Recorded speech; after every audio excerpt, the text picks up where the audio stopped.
Once again, it's that time of year, and thankfully, Trans-Siberian Orchestra is still rolling for the holidays. This time, it's going to be at the DCU Center once again. They're home here in Worcester, November 10th. 2 shows, 3 p.m., 8 p.m. Tickets go on sale today, and I have Jeff Plate, drummer and original member here on the phone to talk about it. Jeff, how you doing? I'm doing great, Mike. Thanks. Jeff, last time we talked, I believe you told me you spent some time here in Worcester in your youth. Yeah, I believe it was 1984 that I moved out there. But I lived in Worcester for 2 or 3 years, then ended up moving down to the South Shore. And this whole time that I spent in New England, in the Boston area, allowed me to meet some people. I worked with some musicians. I worked with a certain singer named Zach Stevens. He later became the singer in a band called Sabotage. Yes. Which he then later brought me into. And then Sabotage in 1995 recorded this Christmas song called Christmas Eve, Sarajevo 1224. And lo and behold, we had this huge hit. Paul O'Neill, the manager-producer, created the Trans-Siberian Orchestra. And here we are all these years later talking about it. And it just gets bigger every year. The show gets bigger. The music gets bigger. And this year, you guys are celebrating the 20th anniversary of the Lost Christmas Eve, which, from what I gather, is kind of a Scrooge type of story. Is that fair to say? Yeah, it's a pretty deep story. There's definitely a lot of emotion in this one. And Paul, this is the 20th anniversary of the release of this record, which is the third in the Christmas trilogy that Paul wrote for TSO. But we haven't performed this particular story in over 12 years, I believe. And, even before Paul passed, which we lost Paul in 2017, but he had talked about revising the story and bringing it back to the stage. And this year, Paul's family and management decided this was really a good time to do it. So a lot of great songs on this record. Like I said, it's got a really pretty deep story to it. But this is something that the fans have been asking for. We're excited about bringing it back out, and, it's going to be another fantastic show. And with this, there's going to be a special vinyl or a couple of special vinyl releases, a 2 LP set, the classic double gatefold sleeve. One of them looks nice. I am a sucker for specialized or colored vinyl, and one of them are 2 LPs that are pressed on solar flare colored vinyl, 20-page book.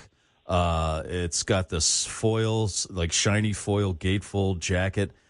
Just beautiful packaging. Something I'm kind of a nerd for. Jeff, I don't know if you have time or if you still enjoy vinyl or did back in the day like I did. Is there a vinyl package that sticks out in your mind that you really loved? Kiss Alive. That's, going back to my youth, that was, that's all there was vinyl.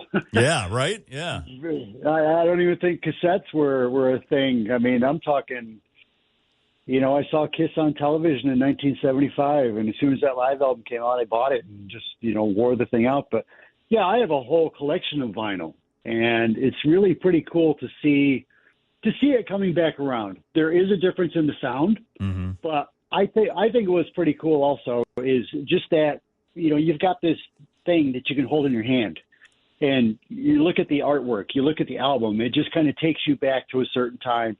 And some of the artwork really is fantastic. It isn't just an album cover, it's artwork. So, but as far as, my favorite vinyl, I've got to go to Kiss Alive. That album just really, it changed my life. It put me on this path to be where I am today. And, just that album cover alone, you look at it and like, oh my God, look at these guys. Yeah. Where they come from. Yeah. They're aliens. Space. Yeah. They're aliens. Yeah. Tell me you did what I did and maybe many other people did. You kind of set it up in front of you while you were listening to the album, like you were watching them in concert. Absolutely. Yeah. Absolutely. Yeah. When you use the phrase aliens or the description, I was 13 years old, and used to watch the Midnight Special. Yes. With Wolfman Jack. Yes. And one day there was this commercial and presenting Kiss, and there was like this, 2-second little shot of them on stage. I was like, what the heck? What is going on there? Anyhow, I convinced my parents to let me stay up late, and I watched them, and yeah, it was like the mothership landed. These guys came from outer space, and I'd never seen anything like this before. It completely, literally put me into orbit. And like I said, I'm here today because of that inspiration. So it's very cool. And is it fair to say, I mean, the TSO show is gigantic, and it kind of goes back to Kiss and their gigantic shows. And so you're now in kind of like you said, full circle. Now, not only are you playing, music for a living, but you're also involved in a giant Kiss-like show, probably bigger than Kiss could ever put on at this point. Would you say? Yeah, Paul O'Neill. His whole mission was to create the best show possible. He wanted to overload your senses. And, Paul grew up in a time, he was a big Pink Floyd fan. He loved The Who. He worked with a number of artists like Aerosmith and Ted Nugent. And, he knew Kiss. He's a big Broadway theater guy. So he was a fan of big production and grandiose. He wanted everything just to be big and brilliant and hit you emotionally, hit you sonically. It took him a while to really develop the show to a point where, it was no denying how good it was, what we were doing, but that it was also one of the most unique things you were ever going to see. And Paul set a standard. Every year we're going to go out with as much production as we possibly can. We're going to change the show every year, change up some of the production, change up the set list, and try to keep it fresh. And just knowing that this tour was going to happen year after year after year, you wanted to give the audience something new. They're going to put their hard-earned money down to come see us. You want to give them a great show, but also something fresh for the people that come to see us every year. Well, it's really become a holiday tradition. I mean, there's no other way to describe for some families. I mean, you see entire families, enjoying the show. I was there last year at the DCU Center, and it's everything you just described. Really, I don't know how much more you could pack into a show where you make it seem like you're not even on the planet anymore. But it's become quite a tradition. I would say just as much as watching Rudolph the Red-Nosed Reindeer on TV. You always wait for those big Christmas specials or holiday specials. And this is becoming that. This is like, okay, TSO is coming around. Yeah. Who's going? And it's a pretty heavy thing to say, but we have become tradition. And I mean, just what you stated right there. There are millions of people that come to see us every year. Millions more that listen to us every year during the holidays. They watch the TV specials.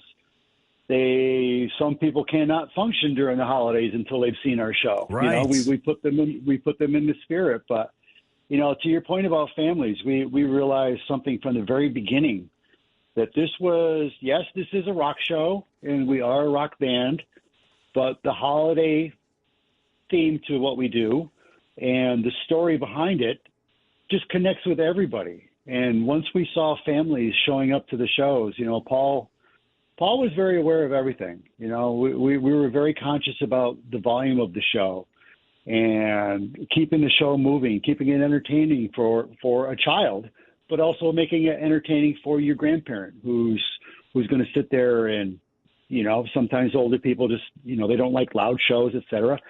All of the above. I mean, Paul was all over all of these details, and that's why these people come back every year. The audience just keeps growing. Yeah, and it is a very dynamic show. It has its huge moments, and it has its very poignant, quiet moments.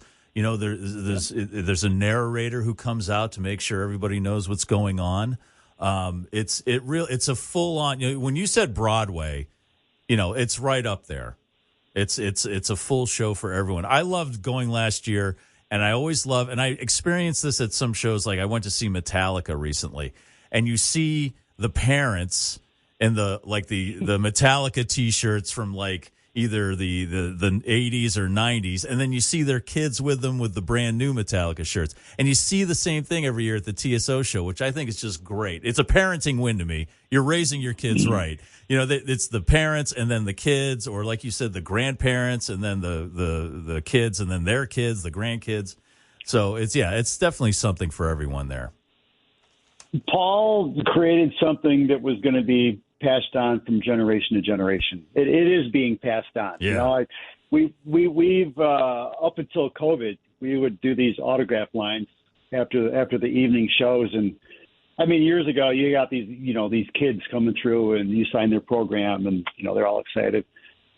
Then they start showing up. They're grown-ups now with their own kids. Yeah, I love like, that. wow, I love it. We've been doing this for a while, but to your point, the parents are exposing them to a very good show, some very good music, and the kids yesterday and today and tomorrow, they all just seem to love it, and they can't get enough of it. Now, it was, correct me if I'm wrong, it was also Paul O'Neill's idea to have the giving part of a TSO tour. And over the years, it was usually $1 from every ticket sold went to a local charity, the venue in the city you were playing. And again, correct me if I'm wrong, I believe you guys are going to hit the $20 million mark on this tour. Yeah. That's unbelievable. We are going to hit 20 million tickets sold this year over our touring career, and $20 million in charity. So, yes, you are correct. Paul instituted this from the very first ticket that we ever sold, and just felt it was a great way to say thank you to the cities and towns that let us come in and do what we do. But also, the audience is directly involved. They are helping somebody in their community and possibly even somebody that they know. So, I do these interviews every year. And, we always talk about the charity, and you see that number going up, but hitting 20 million really gets your attention. Yeah. That's like, wow. Yeah. We've helped a lot of people and done a lot of great things over the years. And, Paul always used to say, you do the right thing because it's the right thing to do. And This is just a small token of appreciation from us. And we're all very, very proud that it's helped so many people. Yeah, I was part of the check presentation last year. Very fortunate to be part of that, and it was awesome. I believe last year it was for the Lupus Foundation here in Worcester, and they were very happy. And it's kind of the spirit of the holiday. It's the giving part. That's what's important. Yep. Yeah. So hey, go ahead, Jeff. Sorry. I was going to mention, we were talking about families, coming to the shows and stuff. And, tickets, go to trans-siberian.com for our tickets. The general public goes on sale on Friday the 13th. And we've also got a $49.99 ticket special that is running also. And this is while supplies last. This is really in the theme of, Paul really tried to keep ticket prices under control for our show because he realized families are coming to see us. When you 4, 5, 6 people, that really adds up quickly. And he wanted to make sure people could afford to come see our show and bring their family. You got to pay for parking. You want to buy a program and some popcorn and a drink. It adds up quickly. But we've got this special ticket price, this sale going on right now. It worked out great for us last year. A lot of people really took advantage of this, and we're very happy with it. So please check that out on the website. Well, people, you got to jump on it ahead of time because it does. These shows sell out, and if you've never seen it, you got to see TSO at least once. Put that on your bucket list. It is an amazing show. Jeff, thank you so much for taking the time. We appreciate it. We're looking forward to seeing you here in November over at the DCU Center. Okay, Mike. Take care. Thanks.